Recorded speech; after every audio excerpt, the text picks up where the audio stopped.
Tonight's Brazier angle. Imagine 10 years from now the launch of a new government agency. Let's call it the Office for Reparations, or OFREP for short, tasked by the Prime Minister of the day, Dawn Butler, with compensating the descendants of slaves in Britain. It may sound far-fetched, but in the United States, where these things tend to start, there is a growing clamour for cash, lots of cash, to be handed over to Americans whose ancestors were enslaved in Africa and transported across the Atlantic.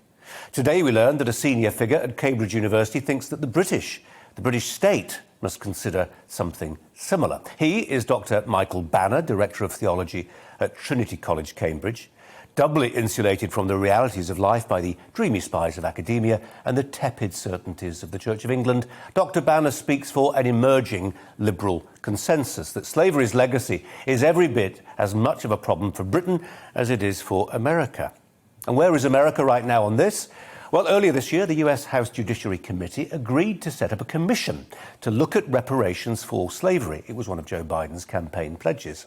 One of America's most influential voices on this, the writer Ta-Nehisi Coates, says the federal government should pay, wait for it, $34 billion, that's about £25 billion, every year to the descendants of slaves for decades to come. Only by doing that can the legacy of white privilege be erased. So let's assume for a moment that what's gathering pace in America winds up on the statute books of Britain. Let's think about it practically first. How would an office for reparations or restitution, whatever we'd call it, how would it actually begin to work? First, who would be eligible? How could black Britons establish that they were, without question, descended from slaves? Where does that leave Britain's fastest growing ethnic group, mixed race Britons? Where does it leave more recent arrivals from countries like Nigeria, whose ancestors may have been complicit with the slave trade? It's one thing to insist that Black Lives Matter, but not all black histories are the same. Second, where would an office for reparations leave us ethically? Compensation for people long dead would introduce a degree of inherited guilt to our national conversation.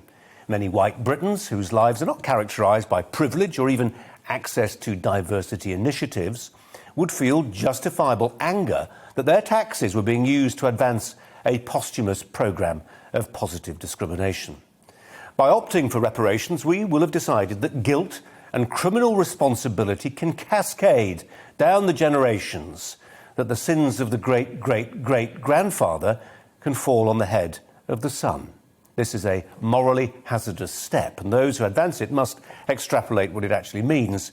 If you can demand compensation from people whose forebears behaved badly, then you surely must reward those whose forerunners behaved well. You'd probably have to start with the descendants of the 30,000 Royal Navy sailors who died prosecuting the radical and unprecedented British plan to abolish slavery and stop its trade at sea. That's the Brazier angle tonight.